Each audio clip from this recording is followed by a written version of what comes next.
Good morning and welcome to the Unitarian Universalist Fellowship of the Rappahannock. My name is Donna Pirnat and I am your service leader today. Our speaker today will be Charlene Talcott. Today is the International Day of Peace and she will be talking about creating peace in your corner of the world. To all who are here this morning, in person or through Zoom, welcome.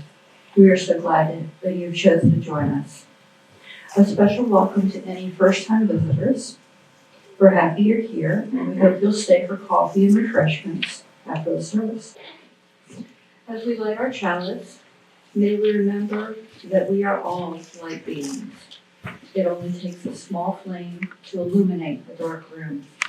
May we each shine brightly for this world.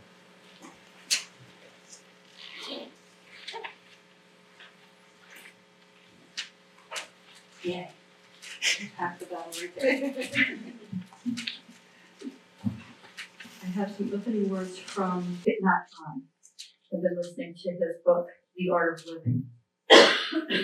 And he talks about a story called The Calm in the Storm. He says, I like to use the example of a small boat crossing the Gulf of Siam. In Vietnam, there are many people called boat people who leave the country in small boats.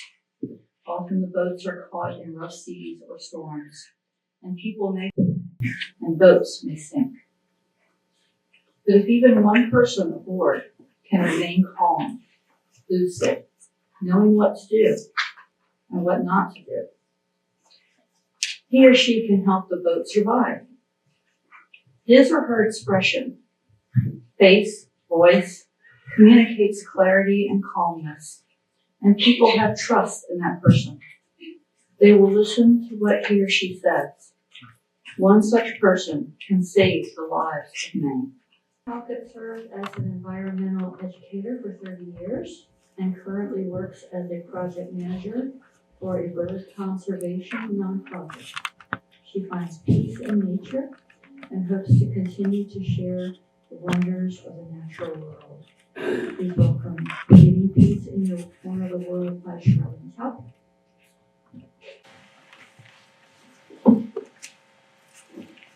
If there's to be peace in the world, there must be peace in the nations. If there's to be peace in the nations, there must be peace in the cities.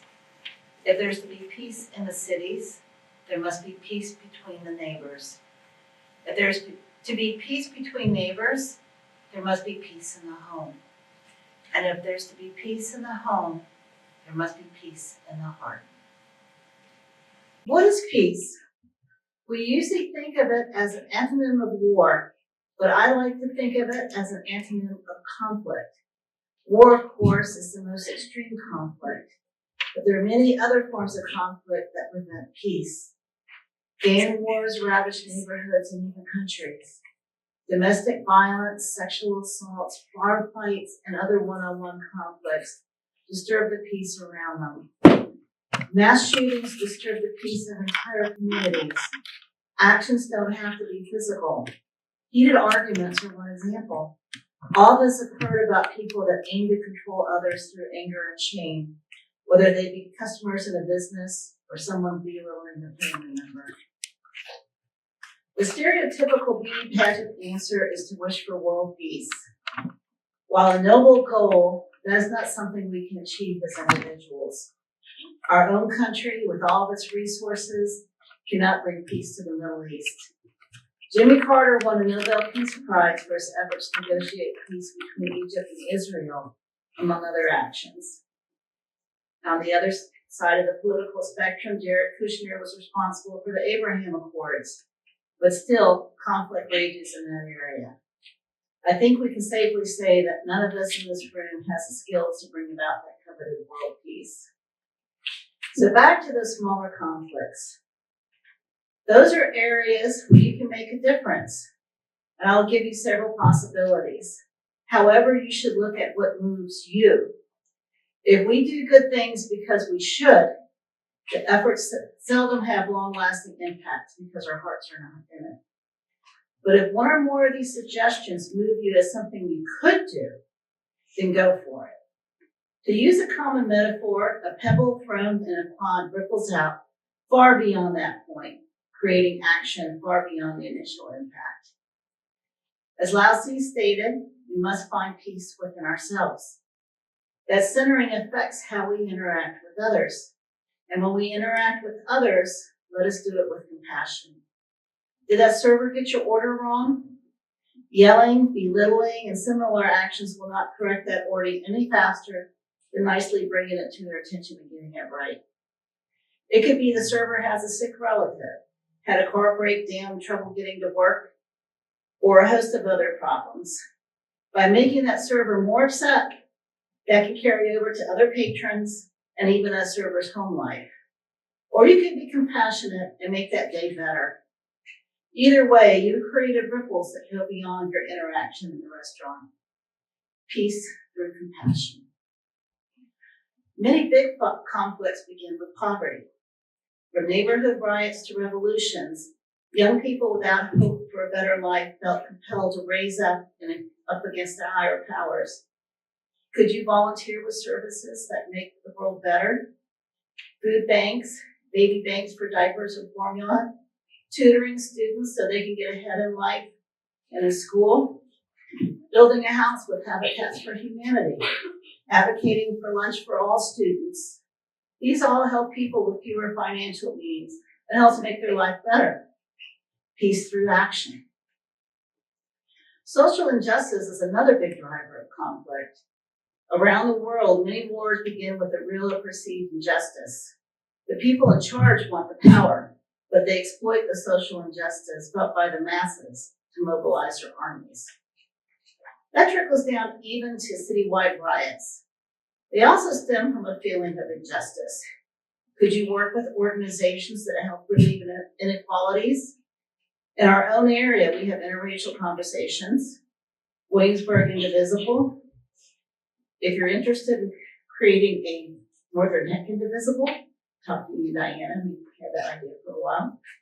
League of Women Voters all work together to relieve various forms of social injustice.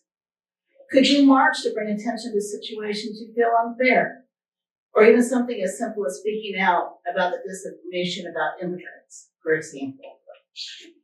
And just this morning, I can add the misinformation and disinformation about the relief efforts. You hear something, correct it. Join forces to destigmatize mental health seekers so that their anger and misdirection doesn't lead to more violence. Peace through collaboration. So I hope Lao Tzu would forgive me for changing his words just a bit. If we can find peace in our hearts, we can create peace in our homes. And if we can find peace in our homes, we could create peace between our neighbors. If we can find peace between our neighbors, we could create peace in the cities. And if we can find peace in the cities, we could create peace in the nations. And if we can all work together to create peace in the nation, we may be able to create that elusive peace in the world. So since we're doing an outdoor peace bowl dedication, we're going to have commentary when we go in for our lunch. So you talk to each other, talk about peace today, right? After I extinguish the chalice, we're going to move to the front entrance and gather the pole. And those that have mobility issues can gather at the doors of the fellowship hall that will be open, and there's placed 5 chairs outside. There's also a bench, so if you need to go out, you don't have to go down the ramp. You can sit right there on the deck, okay? As we extinguish our chalice, may we be reminded that each life is like this flame, a brief, powerful energy with the potential to change the world. May we carry our flame brightly into the darkness and light the way as we go. Okay. I'll go ahead and share this with you. The first peace pole was conceptualized in 1955, just after World War II and the bombing of Hiroshima, by Tokyo resident Mahashia Goi. And now, thanks to the World Peace Prayer Society, there are over 250,000 peace poles installed in countries around the world. They serve as reminders. Everywhere you go, regardless of language or creed, many millions of people are praying for peace. Universalist Unitarian Fellowship of the Rappahannock stands with them, throwing our energy behind their prayers and other peace-seeking endeavors. We all want to be safe and to keep our families safe.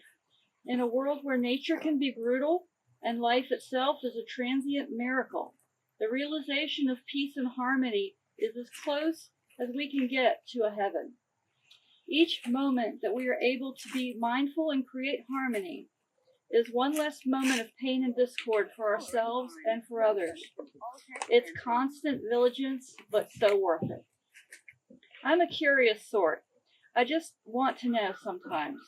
I spent more time than I should have researching and using translators to find out exactly what we were looking at in these foreign to us tongues that are so familiar to some of our brothers and sisters around the world. The messages on our poll translate to, in Swahili, this one is Swahili, may there be peace on earth. In French, this one is French, may peace reign in the world. In Vietnamese, pray for peace to come to all humanity in the world. And the last one is a bit of a mystery. It looks closest to Chinese, but I could not find a direct translation. And you know what? I think that's completely appropriate at a UU fellowship peace poll, because we are a group that is more comfortable with saying, I don't really know for sure about a lot of things. I think that's actually one of our greatest strengths. When we are not so heels dug in to our unprovable beliefs, we are able to be open and really consider the beliefs and paths of others as maybe being just as valid and probable as our own. And that ability to build a bridge across the divide is the first step to peace. What would the world look like if we could all just release the need to be right in favor of the desire to be happy? May all beings release their need to be right. May our collective desire and striving for peace rise to the top above all else. Because when we work together instead of against each other, we are exponentially both better people and better off, from the level of individual beyond the level of species to include the whole planet. This peace poll was gifted to the UUFR by the Bay Center for Spiritual Development in Kilmarnock. It has been awaiting the perfect moment to be installed in a prominent place where all who see it will be reminded that peace matters, that our similarities far outweigh our differences, that we can share the same pole and the same planet. One evening, an old Cherokee told his grandson about a battle that goes on inside people. He said, "My son, the battle is between two wolves inside us all. One is evil. It is anger, envy, jealousy, sorrow, regret, greed, arrogance, self-pity, guilt, resentment, inferiority, lies, false pride, superiority, and ego. The other is good. It is joy, peace, love, hope, serenity, humility, kindness, benevolence, empathy, generosity, truth, compassion, and faith." The grandson thought about it for a minute and then asked his grandfather, "Which wolf wins?" The old Cherokee simply replied, "The one you feed." Have you been an old Cherokee? Have you told your grandson too, or your granddaughter? When we see this poll, thank you. When we see this poll, let us ask ourselves which wolf we are feeding. We accept this gift with gratitude from the Bay Center and dedicate it to all people everywhere and to the undying spirit of peace and unity. May it speak to our hearts as it stands here silently. May we always hear its message. Closing words are by John Philip Carter. Our time together is ended. We have heard that ancient call to be a people united in love, in peace, in joy.